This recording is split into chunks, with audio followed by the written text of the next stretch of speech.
আসসালামু আলাইকুম। আশা করি সবাই ভালো আছেন। অনেকেই চাচ্ছেন SketchUp সফটওয়্যারটি কীভাবে ডাউনলোড করবেন এবং ইনস্টল করবেন সেটা এখন দেখাবো।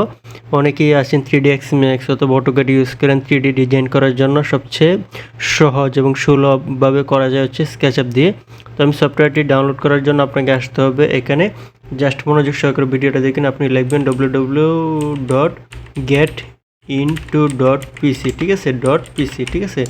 দেওয়ার পর এখানে প্রথম যে ওয়েবসাইট আসবে সেখানে চলে যাবেন, ক্লিক দিবেন, SketchUp লিখবেন, এই যে SketchUp আমি লিখে নিলাম SketchUp, দেন গোতে দিবেন। প্রথম যে অপশনটি আসবে 2025 সেটি ডাউনলোড করব, এখান থেকে ডাউনলোডে দিবেন।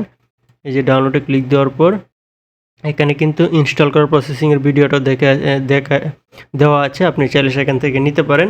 অনেকে এই ভিডিও দেখেও পারেন না, আমি দেখাবো। তো এখান থেকে একটু ওয়েট করবেন, তারপর হচ্ছে ফাইলটি ডাউনলোড হয়ে যাবে। আমার যেহেতু ফাইলটি ডাউনলোড করা আছে সেক্ষেত্রে আমি এটি ডাউনলোড করব না, ঠিক আছে। আমি এটি ক্যান্সেল দিয়ে ক্রস দিয়ে দিলাম, এটা ক্রস দিয়ে দিলাম। ফাইলটি আমার ডাউনলোড করা আছে। এটাতে আমরা কি করব, জিপ ফাইল করা থাকবে, আনজিপ করে নিব।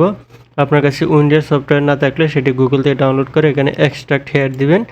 দেওয়ার পর হচ্ছে এটি এক্সট্রাক্ট হবে। পাসওয়ার্ড হচ্ছে 123, ঠিক আছে। পাসওয়ার্ড হচ্ছে 123, তারপর ওকে দিবেন। ওকে দেওয়ার পর এটি এক্সট্রাক্ট হবে। মনোযোগ সহকারে ভিডিওটি দেখুন, তাহলে আশা করি সবাই সফটওয়্যারটি ইনস্টল করতে পারবেন। এটি কিন্তু হচ্ছে একটি পেইড সফটওয়্যার, টাকা দিয়ে কিনে, ডলার দিয়ে কিনে সেটি ইউজ করতে হয়। আমি আপনাদেরকে সফটওয়্যারটি ফ্রিতে ইনস্টল কীভাবে করা যাচ্ছে সেটি দেখাচ্ছি, ঠিক আছে।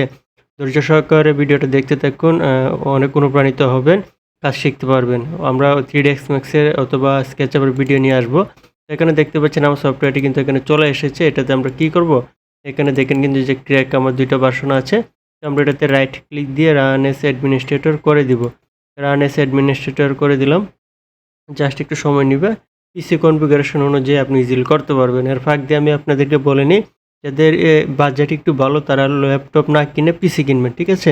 পিসি কিনলে পিসি দিয়ে খুব দ্রুত কাজ করা যায়, ইজিলি কাজ করা যায়। বাড়ির সফটওয়্যারগুলো খুব ইজি স্মুথলি আপনি ইউজ করতে পারবেন, চালাতে পারবেন।